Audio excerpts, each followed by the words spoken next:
Now, for more on the UK referendum and how the outcome could change the global economic dynamic, I spoke with Angus Armstrong from the National Institute of Economic and Social Research, and I began by asking about the number of still undecided voters. Well, there's supposed to be about 20% of people who make their mind up in the last week or change their mind. So I think there's still plenty of scope for undecided voters. Last night's event was a big event by most people's standards. It was what we call a score draw. A lot of quite harsh words exchanged, but probably no side landing the winning punch is the consensus verdict on last night's debate. How would a Brexit impact future EU membership? And does the potential of the UK leaving give Turkey an upper hand in getting into the EU?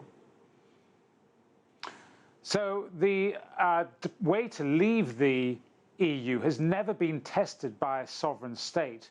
The only territory to ever leave was Greenland, which is a territory of Denmark, and so didn't leave through a normal process.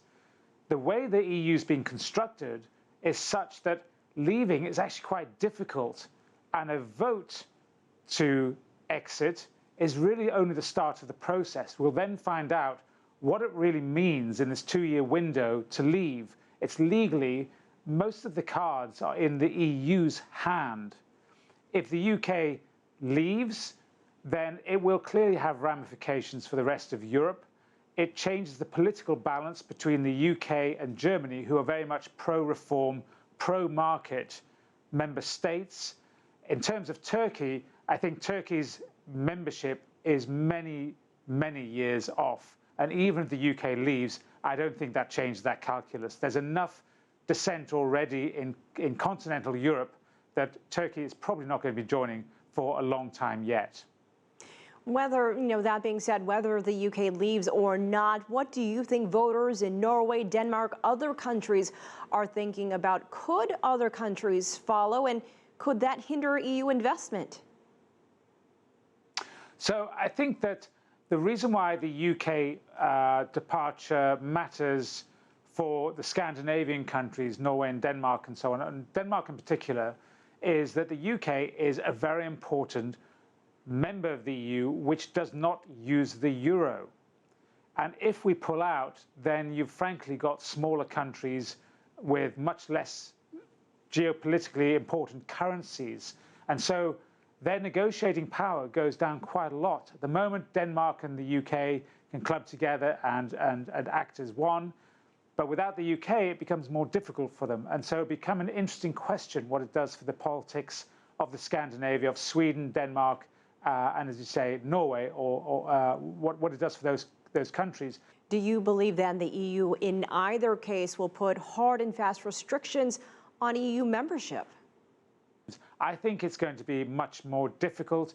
Part of the problems we have is some countries have been allowed to join the European Union for political grounds, quite frankly. The UK itself was very much behind the expansion into Eastern Europe on geopolitical military grounds to keep these countries stable.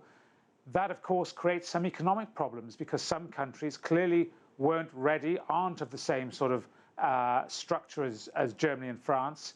And so what was an economic project became a political project. And I think now it's going to become much more difficult to maintain that. It's going to go back to being more like an economic project. It's going to be harder to join. The interesting question is, what does it mean for Eurozone countries?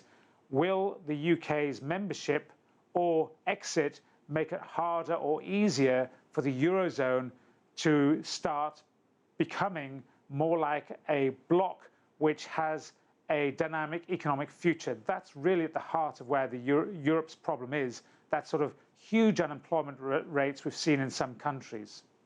And Angus, you mentioned this already, but a lot can happen between now and when the final votes are tallied. What is your prediction for Thursday's referendum? Well, I wouldn't. This is, frankly, quite seriously too close to call. I mean, the polls really are 50-50. The betting markets are slightly better. But although the referendum is going to give us a one of two outcomes, either remain or exit, There's also different colours. So suppose there was a Remain, but only just, say, 51 or 52% to Remain.